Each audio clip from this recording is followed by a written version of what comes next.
Kemudahan demi kemudahan dimunculkan oleh platform jual beli online yang memanjakan penggunaannya. Salah satunya itu adalah fitur pay later. Jadi di saat kita perlu sesuatu, kita ingin memiliki barang ya, atau mungkin jasa layanan tertentu, tapi kita belum ada uangnya atau secara finansial belum bisa saat ini, kita bisa lebih mudah memperolehnya. Nah, fleksibilitas inilah yang membuat ya anak muda itu terdorong mencoba. Nah tapi ya Mas Kadek, yang bahayanya lagi nih, sempat ada berita juga, ada beberapa berita yang mana nih ada orang yang menggunakan pay later, jadi dia gali lubang tutup lubang.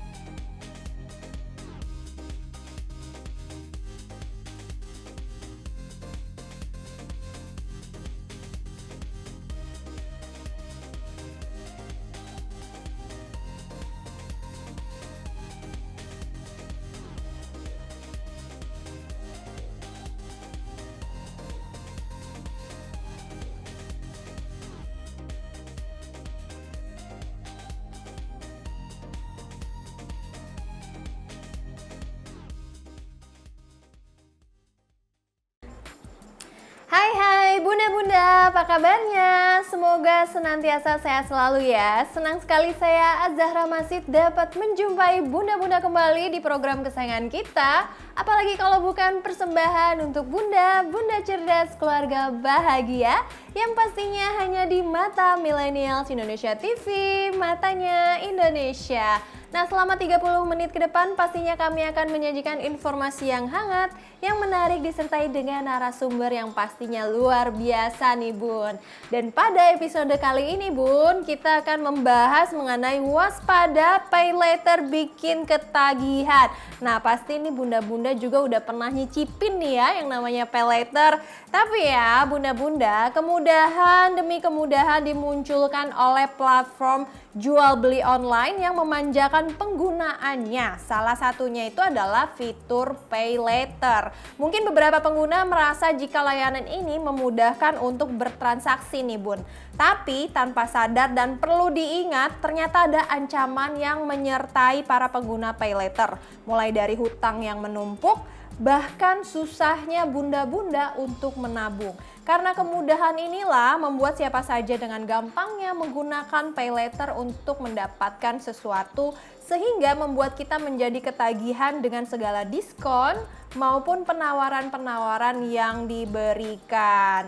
Nah, apalagi ya zaman sekarang juga kalau misalnya mau pay later tuh gampang banget, bahkan cuman apply aja nih KTP, dan itu yang harus diwaspadai ya, karena itu adalah halnya bersifat pribadi dan mungkin bunda-bunda bisa hutangnya menumpuk, belum lagi ditelepon sana sini oleh pihak dari platform digital yang bunda pinjami. Nah, tapi untuk mengetahui lebih lanjut, seperti biasa di sini saya tidak sendirian, karena di sini saya sudah bersama narasumber saya, yaitu ada di sini Mas Kadek Widya Gunawan. Halo Mas. Halo Mbak. Halo. Nah, tadi kan kita udah sempat singgung nih terkait dengan pay later ya. Tapi dari Mas Kadek sendiri, pay later itu bagaimana sih Mas? Oke, jadi pay later itu kan pada dasarnya merupakan produk juga ya, produk mungkin dari startupnya gitu kan, yang bertujuan untuk membantu konsumen-konsumen gitu. Ketika mereka menginginkan sesuatu, tapi mereka belum ada uang gitu, jadi bayarnya bisa nanti ya, jatuhnya mengutang lah ya gitu. Nah, menurut saya sih skemanya itu mirip ya. Mirip dengan ya credit card atau pinjaman online kartu gitu. kredit ataupun ini ya, maksudnya pinjaman online. online. Namun memang lebih mudah karena kadang di platform atau katakanlah e-commerce tertentu mereka pun menyediakannya langsung di situ. Dan kalau dari segi bisnis memang ini menguntungkan bagi peluang bagi e-commerce-nya sendiri. Kenapa? Karena mereka pasti mau gitu menambah orang yang berbelanja di platform mereka gitu kan. Dan tapi bagi konsumen, nah kalau tidak cermat ini bisa jadi berdampak negatif ya, seperti tadi ya, bisa membuat kita terseret ke jurang utang piutang gitu jadinya gitu kan. Betul. Dan ya bisa saja ada yang menagih terus-menerus padahal mungkin belum jatuh tempo, itu mungkin saja gitu kan. Tapi sebenarnya kan kalau dilihat ya sekarang bahkan misalnya orang males nih mempunyai kartu kredit, tapi malah pengennya pay later karena mungkin kemudahannya Betul. gitu kan, tinggal apply aja. Nah tapi dan apa sih yang mendasari seseorang itu untuk menggunakan pay later? Oke. Bisa dibilang kan sebenarnya banyak orang yang udah punya uang gitu kan, sebenarnya bisa-bisa aja tinggal deposit atau tapi kenapa gitu? Apa yang mendasari? Benar, karena memang secara psikologis ya, kita akan merasa lebih berat ya ketika kita memang harus mengeluarkan ya uang secara fisik ataupun langsung melihat tabungan kita berkurang. Iya. Oke. Tapi dengan pay later, di situ seolah-olah kita dapatkan sesuatu dengan gratis loh pada awalnya. Jadi kita mau apa? Kita tidak usah mengkhawatirkan tabungannya kita berapa, tidak usah khawatir nanti menyesal setelah itu dikurangi dari tabungan gitu, karena kan ada jangka waktunya gitu ya. Nah sehingga ya kita merasa ada semacam gratifikasi instan ya. Nah gratifikasi instan ini gitu itu sebenarnya memacu yang namanya sistem di otak kita, namanya sistem reward ya. Yang mana itu tuh berfungsi agar ya kita merasa bahagia dengan pencapaian lagi tadi, dengan apa yang kita dapatkan, kita punya gitu. Nah perasaan bahagia, euforia itu memang kalau terjadi secara terus-menerus, karena ini kan terkait kerja otak ya bunda-bunda.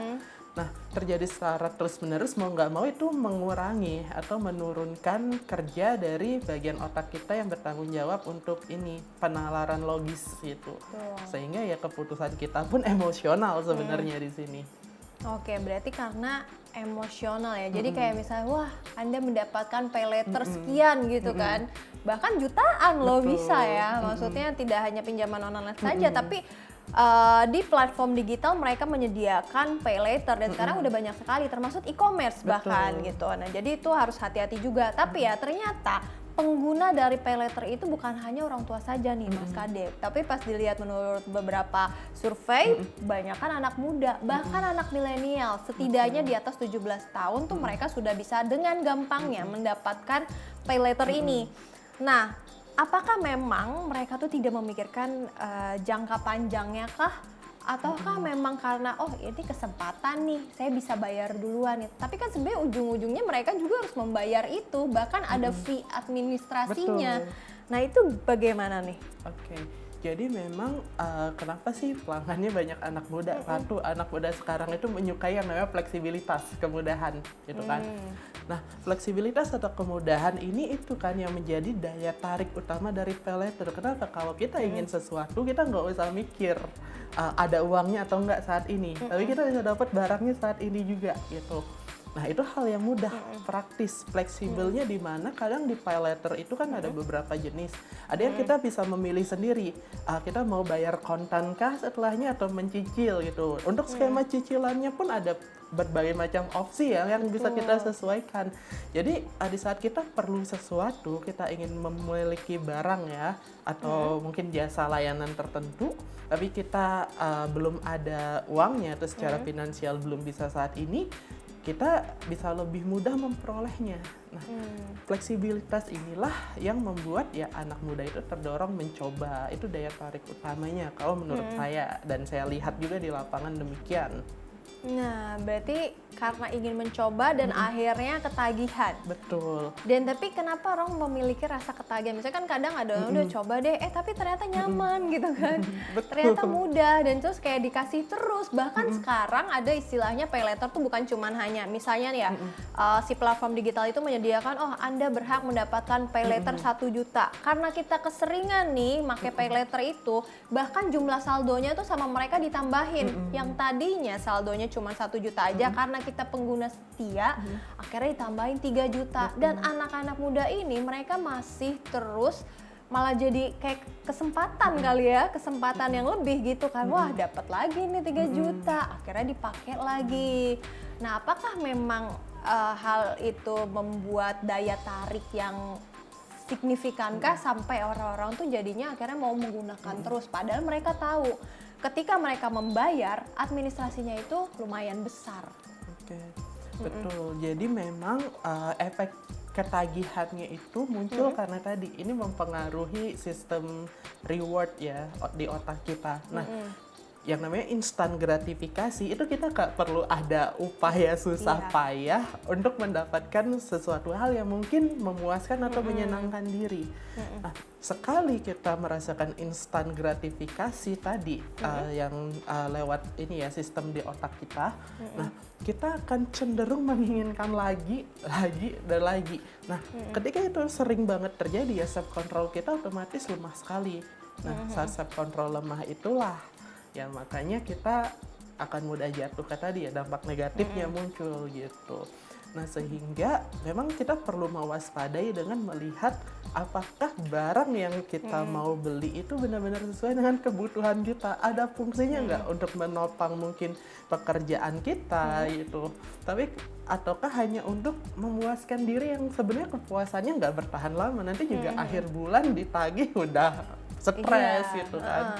Tapi sebenarnya positifnya adalah ya Mas Kadek, kalau misalnya memang kita lagi memang tidak ada dan urgent misalnya emang membutuhkan misalnya anggaplah di salah satu delivery food gitu kan, misalnya emang kita lagi nggak punya makan, gajian masih lama dan kita butuh untuk makanan pokok primer kan, memang misalnya untuk kebutuhan keluarga, mungkin itu ada positifnya adalah mereka bisa tinggal pay later gitu, foodnya nyampe gitu kan, dan mereka bisa bayar ketika misalnya ketika gajian pas awal bulan. Itu kan sebenarnya suatu hal yang positif gitu. Tapi yang nggak positif adalah ketika mereka misalnya punya uang terus dirasa wah kayaknya nih mending pay later aja deh gitu kan, seperti itu kan berarti kan memang hal yang sebenarnya tidak terlalu dibutuhkan ya kalau misalnya dipikir-pikir. Tapi saya mau nanya nih sama Mas Kadek. Mas Kadek sendiri adalah orang yang lebih menyukai menggunakan pay later atau kartu kredit?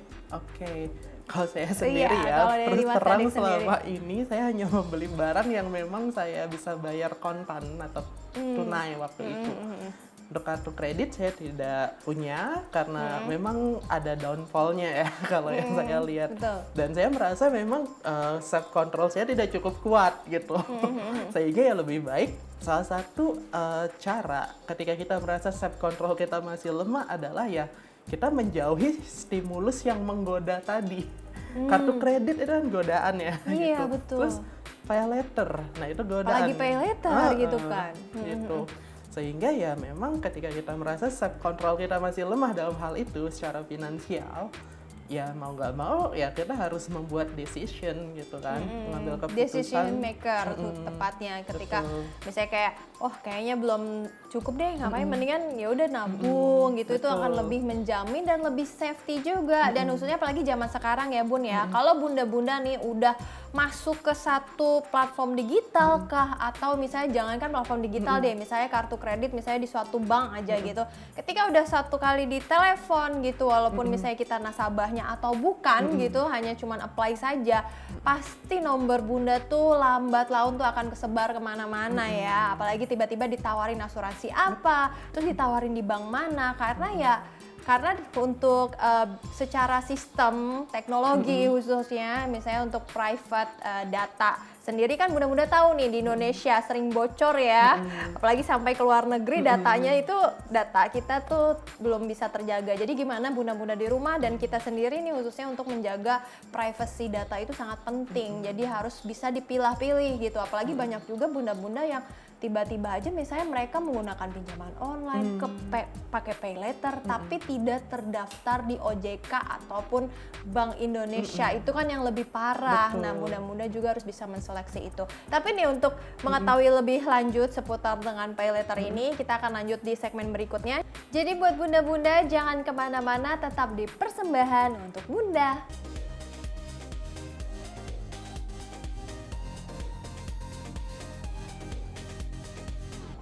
Terima kasih bunda-bunda masih menyaksikan Persembahan untuk Bunda dan masih bersama saya Zahra Masit dan saya juga Kade Widya Gunawan. Iya, nah itu kan harus perlu dipahami juga ya Mas Kadek oleh bunda-bunda, apalagi sekarang tuh pay later tuh lagi merajalela, bahkan sampai merajalelanya banyak platform-platform digital yang tidak terdaftar di BI ataupun di OJK dan itu menurut risetnya itu bahkan lebih dari 100 loh. Nah itu bagaimana ya? Apakah memang ada orang-orang tertentu yang memang mereka mempunyai modal, kemudian mereka bikin platform digital dan akhirnya mereka menyediakan uang untuk orang supaya lebih mudah gitu? Oke. Sebenarnya fenomena ini sama saja dengan pinjaman online yang kemarin Betul. sempat berjamur dan bermasalah juga gitu. Yang mana kan nasabahnya sampai ada yang diteror, sampai ada yang stres, Iya. depresi, sampai yang akhirnya dikeluarkan dari pekerjaan karena sampai menghubungi Semuanya ke kontaknya. rekan-rekan kerja kan? Gitu. Sehingga ya lebih banyak kerugiannya dan ketika memang saking terpaksanya kita menggunakan jasa pay letter, ya pilihlah di memang yang bisa bertanggung jawab, dalam artian itu terdaftar OJK atau Bank Indonesia, yang mana kalau ada apa-apa kita bisa protes ya, mengajukan keluhan konsumen. Dan juga pilihlah yang memang sesuai dengan kondisi finansial kita gitu. Misal kita gajinya misalnya 8 juta, jangan ambil yang pay letter sampai 10-12 gitu kan. Ya memang perhitungannya sih yang perlu dimatangkan gitu. Tapi kalau memang kita bisa mematangkan perhitungan, ya benefitnya akan membantu kita gitu.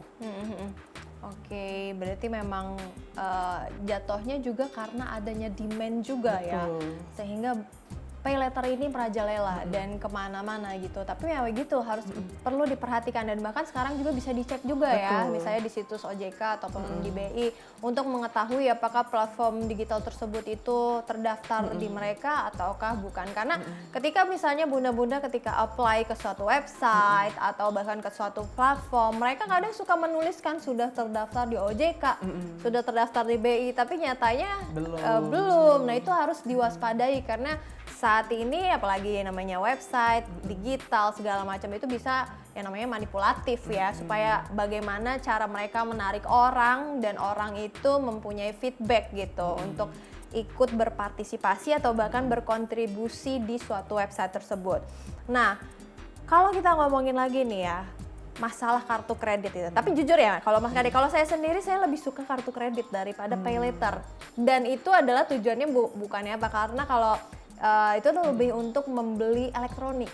Karena kalau elektronik itu kan biasanya tuh ada cicilan 0% gitu ya. Misalnya kayak mau beli kulkas, misalnya dalam satu waktu gitu pengen beli kulkas, TV segala macam gitu kan, kalau di total kayaknya nggak mampu deh kayak untuk sebulan. Kadang ada cashbacknya kan. Iya, promo. kadang ada cashback dan cicilan 0%. Jadi ya udah itu yang saya ambil gitu. Tapi kalau untuk pay letter ya ini yang bahaya sih maksudnya, karena kan pas dilihat-lihat ternyata fee-nya malah lebih besar daripada kartu kredit. Nyatanya ya. Karena kalau kartu kredit itu biasanya tahunan. Dan biasanya dia besarnya itu adalah transaksi ketika menggunakan tarik tunai. Itu dia bisa transaksinya itu hariannya, langsung bulanannya, bahkan bisa lebih besar gitu daripada penarikannya. Tapi kalau untuk digunakan transaksi elektronik itu lebih aman. Nah, tapi kalau pay letter ini kan jatuhnya kayak transaksi duit digital ya. Betul. Gitu. Tidak terlihat gitu, tapi kita Tahu harus banyak. bayar fee-nya ketika misalnya anggaplah delivery food. Fee-nya untuk sekali food-nya aja ada fee-nya, belum nanti bayaran bulanannya, belum nanti setelah bulanannya itu ada denda harian kalau misalnya telat bayar. Betul. Itu kan lebih besar, tapi kenapa orang-orang tuh banyak yang pengen menggunakan pay letter? Misalnya dibandingkan dengan kartu kredit, karena kan kalau zaman saya dulu tuh saya pengguna kartu kredit udah lama gitu. Jadi kalau saya bandingin dengan pay letter yang sekarang, ya saya mendingan milih kartu kredit gitu, dipakai bisa urgent gitu. Tapi kalau anak-anaknya sekarang gitu kan pasti kan milihnya pay letter gitu. Oke, itu pertanyaan yang menarik sekali, dan sebenarnya menurut hasil studi yang ada di luar negeri, karena mereka kan pay letternya udah lebih duluan booming ya gitu. Nah, ternyata yang ditargetkan oleh pay letter ya, namanya perusahaan menargetkan keuntungan, tapi ada beberapa yang memang sengaja menargetkan dua konsumen yang memang vulnerable sekali gitu. Yang pertama itu adalah mungkin remaja yang dalam artian mereka belum menghasilkan uang secara mandiri gitu, tidak ada penghasilannya sendiri. Terus yang kedua adalah mereka yang mungkin hidupnya itu kalau kita bilang di bawah garis kemiskinan ya enggak, tapi mungkin cenderungnya menengah ke bawah. Kenapa? Karena mereka sekarang jadinya punya peluang untuk mendapatkan barang-barang yang mungkin sebelumnya sulit mereka miliki gitu, atau harus menunggu lama ya untuk menabungnya. Sekarang bisa cepet. Nah, ini kan dua populasi yang memang dinilai itu cukup vulnerable untuk terus-menerus menggunakan pay later karena memang memudahkan.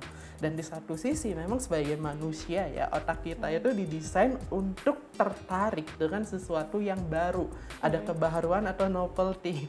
Pay later ini kan konsep yang meskipun konsepnya mirip dengan kartu kredit atau misalnya pinjaman online, tapi ada kebaharuannya, mungkin fleksibilitas sama langsung bisa dapetnya gitu kan. Nah, hal inilah yang mungkin memicu otak kita merasa ini hal yang menarik. Jadi awalnya kayak tadi, coba-coba dulu, lama-lama ya tagihan, terjebak gitu. Bisa jadi shopaholic juga ya, karena memfasilitasi membeli dengan begitu banyak, cepat, transaksinya juga tadi, uang digital tidak terlihat. Tahu-tahu pas lihat tabungan kita aja setelah di akhir bulan udah habis gitu kan. Tapi berarti sebenarnya bagus juga ya Mas Karim, maksudnya sebenarnya tujuan awal, mungkin kalau di luar negeri kan udah dari zaman dulu ya, pay later itu adalah untuk tujuannya membantu kelas menengah ke bawah gitu, untuk mereka bisa mendapatkan apa yang mereka inginkan. Betul. Tapi seiring berjalannya waktu, hal tersebut malah jadi berubah ya. Yang tadinya mereka misalnya menginginkan untuk hal yang benar-benar primer gitu ya, sekarang malah kebalikan. Jadi untuk sekunder, bahkan hal yang nggak penting cuman karena berdasarkan keinginan aja, mereka dikit-dikit langsung pay later. Nah itu kan berarti kan gangguan psikologisnya kan terpacu ya. Untuk jadi dikit-dikit tuh cemas, ada iklan sedikit cemas, langsung ingin membeli. Nah itu kan akan susah nih Mas Kadek untuk menahan ya, apalagi yang notabene misalnya dari yang nggak punya tiba-tiba ada dengan adanya pay later. Dan adanya juga dengan cepat, Iya, instan dengan kesannya. instan. Nah itu bagaimana nih Mas Kadek? Oke, jadi memang ini kan masalah tadi ya, pengontrolan diri ya, self control gitu. Nah, dimana memang ini tuh perlu untuk ya menyadari lagi, apakah ketika kita mau membeli barang atau menggunakan pay later ini urgennya seberapa gitu. Karena tadi ya, ketika sekali kita merasakan namanya gratifikasi instan ya, dulu nggak punya tiba-tiba bisa punya dengan mudah gitu. Nah, otomatis konsekuensinya itu hanya jalan di background. Yang di depannya ya bendanya, emosinya, senangnya, euforianya gitu. Nah, dengan pola pikir yang seperti itu, ya pastinya kita perlu untuk ya melatih lagi yang namanya tadi self control kita. Dengan cara apa? Kita perlu ingat lagi gitu. Kita perlu untuk lebih menghargai prosesnya, karena ya percayalah ya, barang yang kita dapatkan dengan instan kita nggak akan mudah menjaganya, karena kita mikir oh rusak ntar juga gampang dapat lagi gitu, beli lagi, pay later lagi gitu. Iya, nah mungkin kalau misalnya pikirannya ketika mendapatkan pay later nih, bunda-bunda di rumah ataupun pemirsa di rumah, kerjanya jadi makin lebih intens, jadi makin banyak peluang untuk membayar itu, mungkin that's okay, ya kan? Tapi kalau misalnya kerjanya masih gitu-gitu aja, mau bayar nggak bisa, ya aduh itu yang ada malah menambah beban. Jadi bagaimana bunda-bunda tuh bisa self controlnya dimainin ya, gitu. Betul. Jangan apa-apa tuh karena mau berdasarkan keinginan, karena keinginan dengan kebutuhan itu adalah hal yang sangat berbeda. Mendingan bunda-bunda ngurusin anak, kebutuhan anak cukup makan gitu, kepentingan sekolah, itu adalah hal-hal yang mendasar daripada beli-beli yang nggak penting yang malah jadi beban, terus bunda-bunda bingung deh nyari duitnya gimana, apalagi kalau sampai udah diteror ya. Nah, tapi kalau kita ngomongin tadi misalnya pinjaman, terus habis itu orang dengan mudahnya gampang, misalnya tinggal apply di satu aplikasi, pertanyaannya juga nggak banyak, nggak kayak di bank gitu kan, dilihat dulu slip gajinya dan semuanya gitu. Kira-kira faktor resiko apa sih yang didapatkan gitu dari kita menggunakan pay later gitu ya? Di samping misalnya faktor resiko secara realnya ataupun dari segi misalnya kesehatan mentalnya, kira-kira ada nggak sih? Nah, faktor risikonya juga ya pasti ada ya, selayaknya kita ngutang ke orang pasti nggak tenang gitu ya. Mungkin awalnya euforia karena dapet, tapi euforianya nggak bertahan lama, nanti terganti dengan kecemasannya, oh bisa bayar nggak ya, apalagi lebih-lebih itu bisa jadi stres tersendiri yang mengganggu ya, misalnya performa kita bekerja dan sebagainya. Otomatis ketika performa terganggu, siapa tahu gaji kita kena potong atau Iya, apa. Nah, betul. jadi kita itu jadi lebih antisipatif terhadap hal-hal yang memang kita rasa bisa mengancam ya itu terbayar gitu. Betul. Nah, ataupun ya sangat loose sama sekali kayak menganggap itu hal kecil tanpa diperhitungkan, tiba-tiba udah numpuk aja banyak ternyata nggak bisa bayar gitu kan. Nah, jadi memang kecenderungannya ya kita entah akan menjadi orang yang mungkin makin arogan karena bisa mendapatkan yang kita mau dengan cepat dan kurang perhitungan, atau orang yang sangat pencemas karena setelah kita seneng kita baru ada konsekuensi yang harus ditanggung. Betul. Dan lama kelamaan ya kayak tadi, apalagi kalau kita udah menjadi adiksi belanja ya atau shopaholic, kan adiksi belanja itu sebenarnya kita aware banget ya, sadar banget bahwa kita punya yang namanya konsekuensi di situ. Tapi karena itu udah jadinya kompulsif, awalnya mungkin impulsif. Impulsif itu kita nggak tahu konsekuensinya, tapi kalau kompulsif itu kita tahu konsekuensinya buruk, tapi tetap dilakukan berulang-ulang. Nah, ya terjadilah gitu ya, karena mekanisme di otak kita udah berubah ketika kita udah masuk ke fase adiksi belanja tadi. Kita sangat sulit menahan yang namanya tadi gratifikasi instan, reward yang instan. Betul. Seperti itu. Waduh, kalau ngomongin persoalan pay later juga ternyata banyak ya pembahasannya. Tapi untuk mengetahui lebih lanjut, kebetulan saya juga masih banyak pertanyaan. Kita lanjut di segmen berikutnya ya, Mas Kadek. Jadi buat pemirsa di rumah jangan kemana-mana, tetap di persembahan untuk Bunda.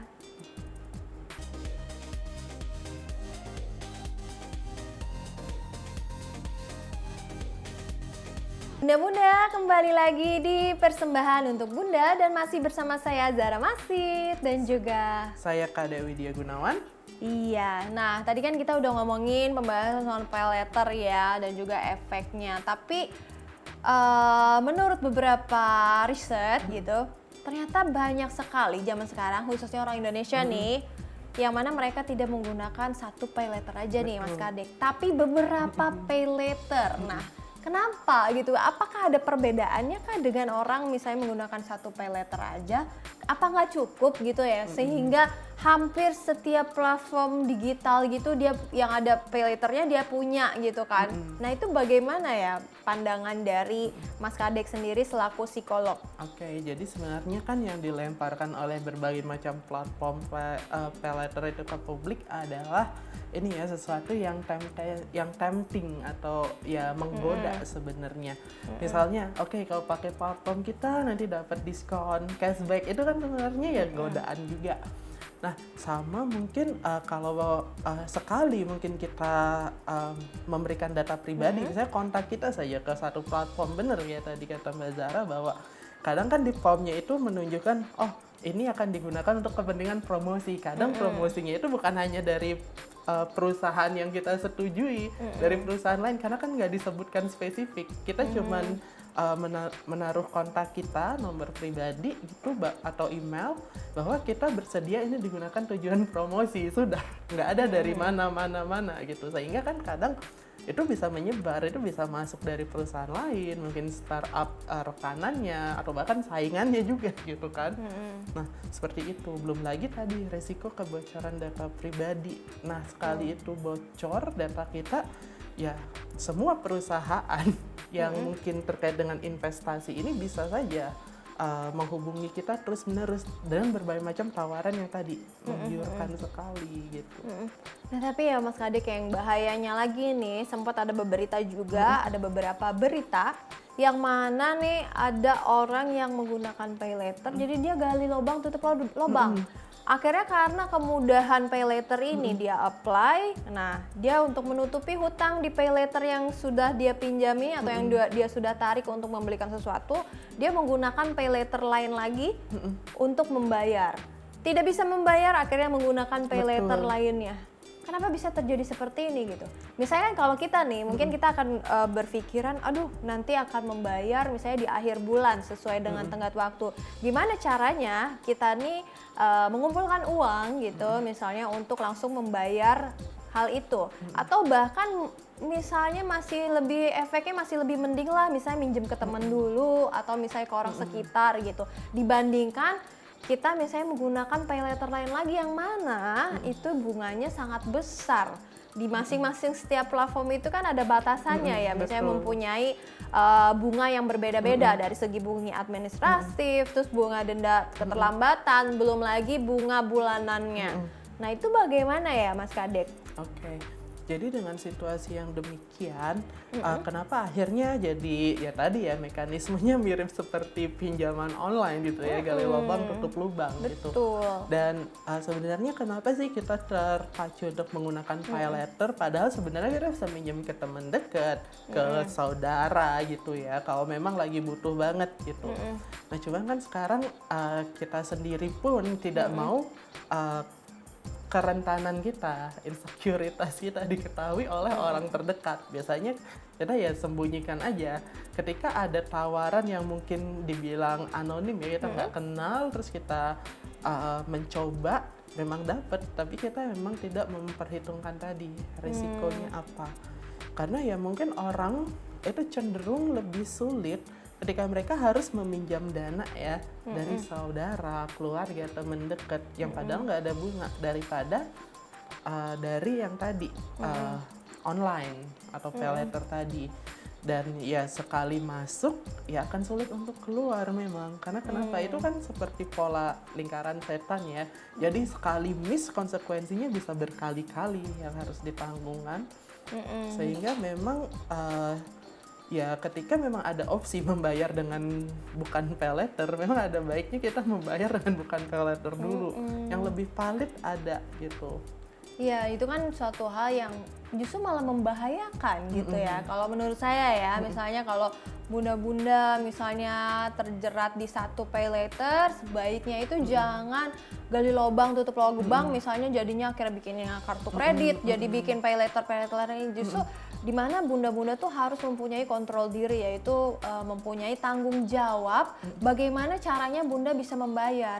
Karena kalau misalnya bunda tambah lagi dengan platform yang lain, itu nanti bebannya bunda akan lebih banyak lagi untuk membayar. Bagaimana bunda akan membayar gitu kalau misalnya dengan satu platform aja bunda masih belum bisa bayar gitu. Jadi sebaiknya bagaimana tugas dan tanggung jawab bunda adalah haknya untuk membayar terlebih dahulu. Kalau misalnya sudah dibayarkan, nah itu kalau mau minjem lagi ya terserah. Silakan, ya itu kan ya, bebas, urusan bunda-bunda di rumah seperti itu. Nah itu yang harus diwaspadai, karena sistem dari kartu kredit, sistem dari pinjaman online ataupun bahkan pay letter ini adalah ketagihan ya. Dan itu sudah ada ya dari secara psikolognya, bagaimana mereka akan kehausan gitu ketika misalnya kayak gatel nih dapat saldo gitu tapi nggak digunain seperti itu ya. Nah tapi kalau misalnya kita ngomongin soal pay letter itu kan berarti kan memang adanya kemauan untuk membeli sesuatu, untuk mendapatkan sesuatu, makanya ada pay letter gitu. Even though itu ibaratnya suatu platform traveling juga, saat ini juga sudah menggunakan pay letter, bukan hanya e-commerce aja gitu. Tapi kalau misalnya dilihat kenapa, maksudnya anak-anak muda sekarang itu kayak ingin menggunakan pay letter itu karena keinginan atau kemauan, bukan karena kebutuhan. Gitu. Kenapa nih? Dari segi psikolognya itu bagaimana ya, Mas Kadek? Sebenarnya kan terkait dengan strategi pemasaran pay letter ini ya, mereka bisa memposisikan diri menjadi suatu hal yang seolah-olah pro anak muda banget. Kayak tadi orang mau traveling, mungkin ada yang mengiklankan healing bisa pay letter gitu. Padahal kan ya yang dimaksud itu healing yang sifatnya materialistis, mungkin keduniawian gitu.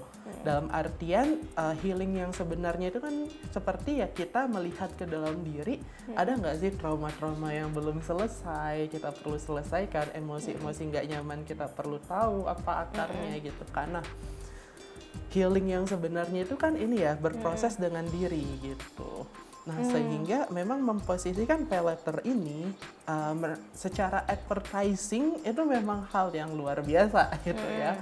Hal yang tepat dan seolah-olah memang pro anak muda banget, yang mana memang satu perlu healing dari stres segala macam. Sehingga memang godaannya cukup besar. Tapi kalau kita lihat jangka panjang ya, sebelum kita mulai menggunakan pay letter, kita perlu tadi ya, kita riset dulu lah kira-kira dampak yang paling buruk yang udah ada di masyarakat itu seperti apa. Nah, apakah hal itu masih dalam batas toleransi yang kita punya atau tidak? Dan yang kedua, kita perhitungkan dengan benar-benar kondisi finansial kita. Nah, ketika kita bisa memenuhi syarat-syarat itu, ya mungkin pay later memang akan berdampak positif tadi, karena ya memang tujuan awalnya baik ya kalau kita bilang positif. Bahwa mungkin yang menengah ke bawah yang nggak bisa jadi bisa punya gitu kan. Tapi ya dampak negatifnya adalah kita nggak menghargai lagi proses menabung dan mengumpulkan itu. Iya. Nah, selanjutnya nih terakhir nih Mas Kadek, berikan tips nih kepada pemirsa di rumah, kepada bunda-bunda ataupun misalnya anak-anaknya bunda yang sedang remaja yang juga masa-masa anak-anak labil gitu kan, yang mungkin bisa aja menggunakan pay later. Nah, itu bagaimana tips caranya menghandle keuangan? Terus juga kemudian bagaimana membatasi perilaku konsumtif baik untuk bunda ataupun untuk anak-anaknya ya, supaya ada warning gitu ya, biar tidak ketagihan, biar tidak merasa kecemasan, dan bahkan mungkin bisa nabung dulu, banyakin mindsetnya adalah bekerja keras gitu untuk mendapatkan sesuatu. Silahkan. Oke, jadi memang kalau kita berbicara soal tips finansial yang dirasa pas, memang nanti kembali lagi ke diri sendiri. Cuman ketika kita memerlukan sesuatu, kita juga bisa ya meniru caranya Marie Kondo kan. Kayak oke, kita Marie taruh Kondo. Efisien dan efektif ya. Betul. Kayak kita bisa tanyakan lagi ke diri sendiri, benar-benar perlu nggak sih, does it spark joy in my life gitu. Dan mungkin ya habiskanlah uang kita ke hal-hal yang untuk membantu pengembangan diri, experience yang baru gitu.